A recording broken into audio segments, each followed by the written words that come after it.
하루는 예수께서 성전에서 백성을 가르치시며 복음을 전하실새 대제사장들과 서기관들이 장로들과 함께 가까이 와서 말하여 이르되 당신이 무슨 권위로 이런 일을 하는지 이 권위를 준 이가 누구인지 우리에게 말하라.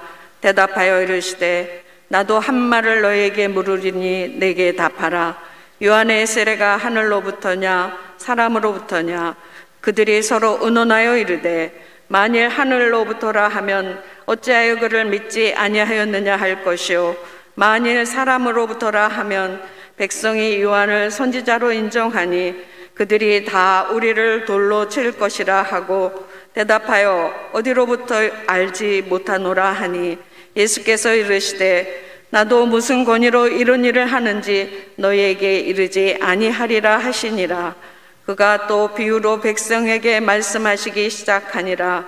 한 사람이 포도원을 만들어 농부들에게 새로 주고 타국에 가서 오래 있다가 때가 이르매 포도원 소출 얼마를 바치게 하려고 한 종을 농부들에게 보내니 농부들이 종을 몹시 때리고 거저 보내었거늘 다시 다른 종을 보내니 그도 몹시 때리고 능욕하고 거저 보내었거늘 다시 세 번째 종을 보내니 이 종도 상하게 하고 내쫓은지라. 포도원 주인이 이르되 어찌할까? 내 사랑하는 아들을 보내리니 그들이 혹 그는 존대하리라 하였더니 농부들이 그를 보고 서로 의논하여 이르되 이는 상속자니 죽이고 그 유산을 우리의 것으로 만들자 하고 포도원 밖에 내쫓아 죽였느니라. 그런즉 포도원 주인이 이 사람들을 어떻게 하겠느냐? 와서 그 농부들을 진멸하고 포도원을 다른 사람들에게 주리라 하시니 사람들이 듣고 이르되 그렇게 되지 말아지이다 하거늘 그들이 보시며 이르시되 그러면 기록된 바 건축자들의 버린 돌이 모퉁이의 머릿돌이 되었느니라 함이 어찌 미냐? 무릇 이 돌 위에 떨어지는 자는 깨어지겠고 이 돌이 사람 위에 떨어지면 그를 가루로 만들어 흩으리라 하시니라. 아멘. 사람들은 자기의 생각이나 논리에 맞지 아니하면 상대방이 어떤 것을 해도 믿지 아니하고 애곡되게 생각할 때가 많습니다. 이번에 대통령 선거를 통해서 보니까 서로 간에 지지하는 세력들, 다시 하면 내가 어떤 후보를 밀고 있으면 다른 후보가 했던 것은 전혀 마음에 들지 아니하고 했던 행동도 폄하하고 애국하게 되게 됩니다. 또 대통령 당선자가 나와서 행하는 모든 걸 볼 때 해보지도 않았는데 미리 자기의 생각 가운데서 판단하고 또 거기에 대해서 마음을 닫아버릴 때가 많습니다. 예수님 당시도 그랬던 것 같습니다. 예수님께서 오셔서 3년 동안 공생을 하는 가운데 말씀을 가르치고 기적을 베풀고 또 예언의 말씀을 다 전했는데도 불구하고 예수님에 대해서 자기 마음에 맞지 아니하니까 예수님에 대해서 폄훼하고 애곡하고 때 예수님을 결국 십자가에 못 박는 우를 범하고 말았습니다. 오늘 본문의 말씀은 예수님께서 십자가에 달리기 3일 전에 화요일날 있었던 사건입니다. 본문에 보게 되면 유대인의 지도자들이 예수님 앞에 나와서 당신이 무슨 권세로 이를 행하였느냐 묻습니다. 이 질문의 배경에는 예수님께서 성전에 가서 정화하신 사건과 또 성전에 가서 가르친 사건을 바탕으로 물어본 겁니다. 원래 구약 율법에는 성전을 정화하는 것은 선지자들만 했고 또 성전에서 가르친 분은 제사장만 했습니다. 그래서 랍비들은 성전에서 가르치 못하고 일반 가옥이 있는 그 회당에서 가르쳤습니다. 그런데 예수님이 성전을 정화하시고 성전을 가르쳤다고 하는 것에 대해서 율법이 금하는 건데 왜 당신은 이렇게 하느냐? 무슨 권위로 하느냐? 그렇게 물어보게 된 겁니다. 그리고 그 유대 지도자들의 질문 속에는 또 하나의 의도, 다시 말하면 예수님의 신적인 권세를 어떻게든지 부인하려고 하는 의도가 있었습니다. 마금 3장 22절을 보게 되면 서기관들이 예수님이 귀신을 쫓아낸 걸 보면서 뭐라고 말합니까? 귀신의 왕 바알세불을 힘입어서 귀신을 쫓아낸다.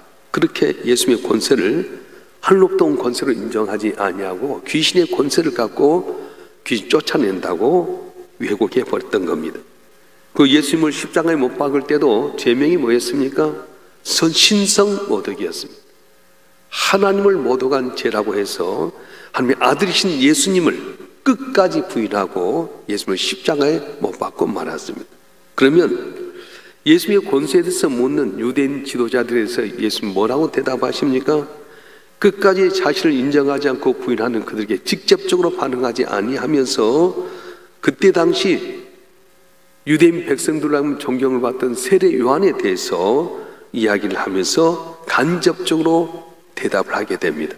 다시 말하면 세례 요한의 세례가 하늘로서냐 사람으로서냐, 요한의 세례가 만약에 하늘로부터라면 요한이 예수님을 지칭해서 뭐라고 말했습니까? 하나님의 아들이다, 세상죄를 지원하는 하나님의 아들이다, 그렇게 말했고요. 메시아다, 나는 그분의 신듦에도 감당치 못한다, 그렇게 이야기했습니다. 그럼 만약에 하늘로부터 왔던 권세라고 한다면 세례 요한이 메시아로 지칭했던 예수를 믿어야 될 텐데 자기들 못 믿지 않습니까? 또 만약에 하늘로부터 온 것이 아니라고 한다면 그 당시에 모든 사람들이 말라기 선지자를 통해서 400년 동안 흑암에 있었던 그들에게 세례 요한이 나타나서 회개하라, 천국이 가까웠느니라 말하면서 그들에게 복음을 전했을 때에 하나님의 메시아에 보낸 사자로 알고 있었어요.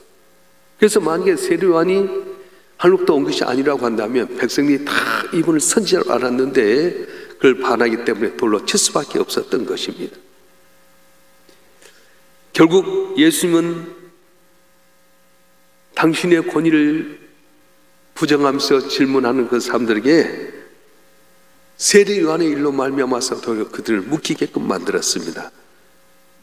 그리고 예수님은 나도 무슨 권세로 이런 일을 하는지 내게 이르지 아니하자고 질문을 잘라버리고 말았습니다. 왜 그렇습니까? 진리를 부인한 자는 아무리 말을 해도 돼지 앞에 진리를 던진 것 같았기 때문에 예수님께서는 그들에게 다른 대답을 하지 않았습니다. 우리가 신앙생활 할 때 이단들과 만나게 되면 논리로 대답할 때가 많습니다. 논리로 대답되지 않습니다. 그들 마음은 닫혀졌어요. 자기 논리 아니면 절대로 받아들이지 않습니다. 여러분이 이단을 만나면 그들과 다퉈서 뭐 우리가 좋다, 네가 좋다 그럴 필요가 없어요. 딱 잘라버리고 너는 너대로 우리는 우대로 가다, 그렇게 말씀하신 겁니다. 이러한 순수하지 못한 그대의 심령 상태를 일컬어서 지금 포도원 비유를 말했습니다. 이 비유 속에는 자신을 메시아로 받아들이지 않는 유대인들의 완악함 풍자하게 되는데 포도원 주인은 하나님이시고 또 포도원의 농부는 유대인이고 주인의 종은 여러 선지자들이고 아들은 예수님을 표현하고 있습니다.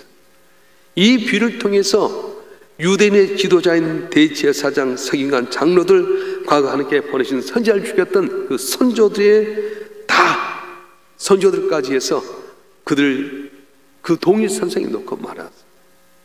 오늘 내용을 읽은 대로 보면 포도원을 가진 한 사람이 농부들을 불러서 자기의 이 토지를 다 나눠주게 되고 포도 열매가 맺을 때 내게 싹을 내라, 그리고는 맡겨두고 오랜 세월 동안 이제 외국에 나갔다가 돌아오게 됩니다.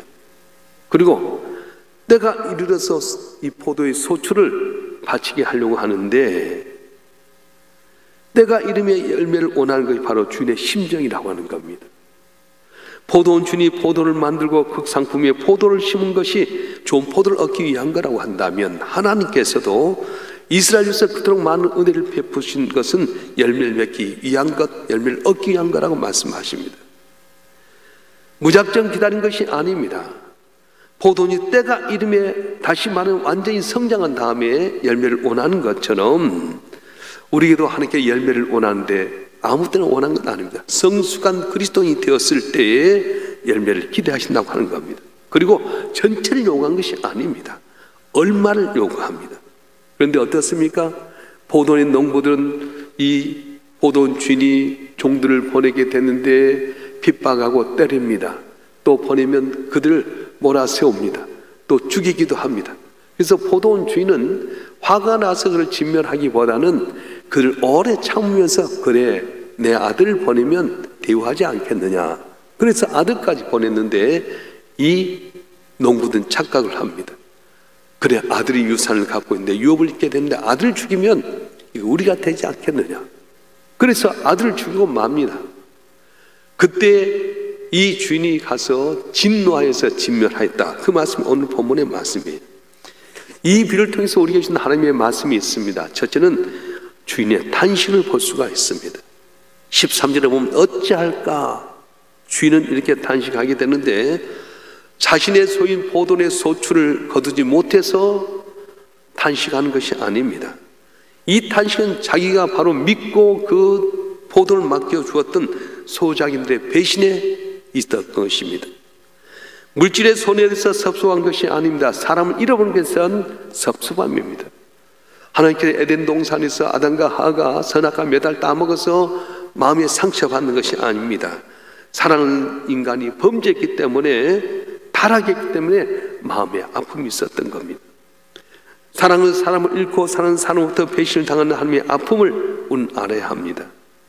그래서 예수께서 뭐라고 말씀합니까? 죄인 하나가 돌아오게 되면 천국에서 잔치를 열고 기뻐하신다고 말씀하시죠. 반대로 성도들이 하나님의 뜻을 거스르고 하나님을 떠나갈 때 하나님이 입으신 고통이 얼마나 큰가를 가르쳐주고 있습니다. 저도 목회를 해보니까요, 새로운 성도가 몇십 명 오는 것보다도 그토록 같은 은혜를 나누고 많은 은혜를 받던 성도가 어느 날 자기 마음에 상처받아서 떠나면 마음이 너무 많이 아픈데 하나님의 마음이 그런가 보다, 그런 생각이 들었습니다. 신약성경에 보면 데마라고 하는 사람이 나오게 됩니다. 데마 이름은 신약성경에 3번 나오게 되는데 빌레몬서 1장, 골로새 4장, 디모데후서 4장에 이 말씀이 나옵니다. 데마는 처음에는 의사 누가보다 사도 바울을 더 가까이 섬겼던 사람이었습니다. 근데 나중에 어떻게 됩니까? 세상을 향해서 늙은 사도 바울을 버리고 세상을 향해 떠나가 버리고 말았습니다. 인생의 황혼역의 데마의 배신에 대해서 얼마나 상처를 받았으면 사도 바울이 이렇게 데마의 이름을 이야기했겠습니까? 오늘날도 수많은 사람이 하나님의 은혜를 잊고 있으면서도 은혜를 저버릴 때가 많습니다. 얼마나 많은 은혜를 받았습니까? 아들 예수 십자가에 못 박힌 데까지 사랑해 주시고 때를 따라 돕는 은혜 주시고 우리가 어려울 때마다 기도하면 그때마다 응답해 주시고 사랑해 주셨는데도 불구하고 어쩔 때는 내 마음에 안 든다고 돌아서게 되고 하나님의 은혜를 잊어버리게 되고 우리가 세상을 향해서 거기에 맞춰 살아가기 때 하나님의 마음은 얼마나 아프겠습니까? 우리 예수께 십자가에 못 박히러 돌아가시면서 아버지 한 마음을 알려주는 거예요. 내가 너희를 위해서 선지자를 보냈다. 내가 너희를 위해서 내가 많은 은혜를 보내고 말씀을 전했다. 그런데 내 아들까지 보냈는데도 불구하고 너희가 나를 배신하고 내 아들을 죽이느냐? 하는 마음에 탄식이 있는 거예요. 저와 여러분에게 베푸신 하나님의 은혜가 있는데도 불구하고 우리는 하나님의 은혜를 저버리고 세상을 사랑하고 주 앞에 충성하지 못한 것이 있습니까? 그렇다면 이번 기회를 통해서 하나님의 마음을 깨달아서 회개하고 주의 마음에 합한 여러분 모두가 되길 주님 축원합니다. 축원합니다. 오늘 본문의 말씀을 보게 되면 하나님 마지막까지 길을 주신 분이라는 거예요. 아들을 마지막에 보내신 포도원의 주인처럼 우리 인간을 사랑하는 하나님의 사랑을 우리는 깊이 읽을 수 있습니다. 진실한 사랑은 무엇입니까? 끝까지 상대를 포기하지 않는 것입니다. 상대에 대한 믿음을 버리지 않는 것입니다. 포도원 주인의 사랑이 바로 그렇습니다. 계속해서 종을 보냅니다. 첫 번째, 두 번째, 세 번째도 보냅니다. 그런데 포도원 주인이 화를 냈다는 이야기가 없습니다. 종들을 때리고 죽였음에도 불구하고 화를 냈다는 내용이 하나도 없습니다. 마침내 내 아들을 주게 되면 그들이 깨닫고 돌아오지 않겠나요? 그래서 아들까지 내오신 하나님이 이런 하나님을 출애굽기 34장 6절에 보게 되면 자비롭고 은혜롭고 노하기를 더디하고 인자와 지식이 많은 하나님이다, 그렇게 기록하고 있습니다. 이 모든 사건을 구약의 내용에서 볼 수 있는데 이스라엘의 통치자들의 부패를 외쳤던 미가 선지자는 감옥에 갇히게 됩니다. 이스라엘 백성들의 귀에 딱 달갑지 않은 애를 했던 에르미야는 나중에 톱으로 썰려서 죽게 합니다. 예언자 아모스는 대제사장 판결을 위해서 예루살렘 쫓겨나게 되었습니다. 하나님께 그들에게 하나님의 말씀을 전하고 공의를 전하기 위해서 선지자를 보냈는데 그들은 배척하고 죽이고 멸시천대해버렸습니다. 그런데 하나님은 끝까지 참으시고 아들 예수를 이 땅에 버리셨던 겁니다. 오늘도 마찬가지입니다. 우리 모습이 하나님 마음에 들지 아니하고 탕자처럼 방황하고 주님 영광 나타나지 못할 때 하나님 끝까지 참으십니다. 누가복음 15장에 보면 당자가 돌아갈 때 아버지가 얼마나 기뻐하십니까?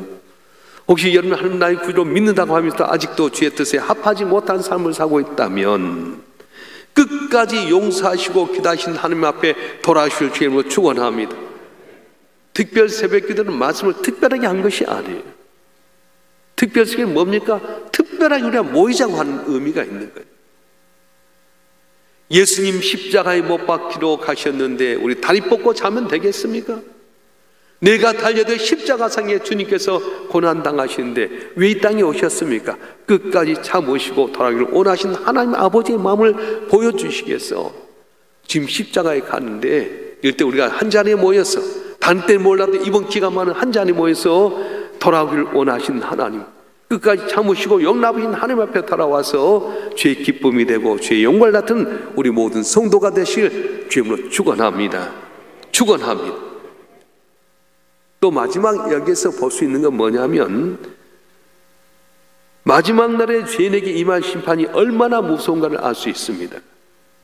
하나님 끝없이 기회를 주시고 사랑하신 하나님이십니다.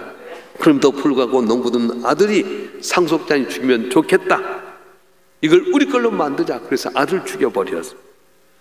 15절에 보기엔 예수님 포도원 주니 그들을 어떻게 하겠느냐 말씀하시는데 그의 대답이 무엇입니까? 주인이 직접 와서 농부들을 진멸하고 포도원을 다른 사람에게 주리라.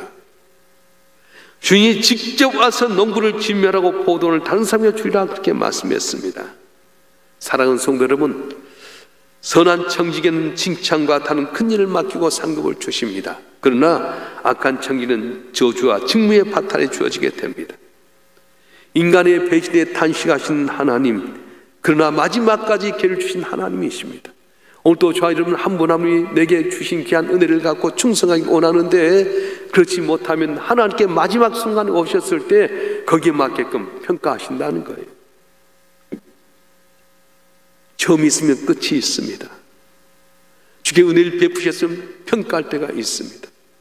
여러분 한 분 한 분이 예수의 보혈로 말미암아 구원받고 하나님의 은혜를 받았다고 하면 어떻게 살아야 되겠습니까?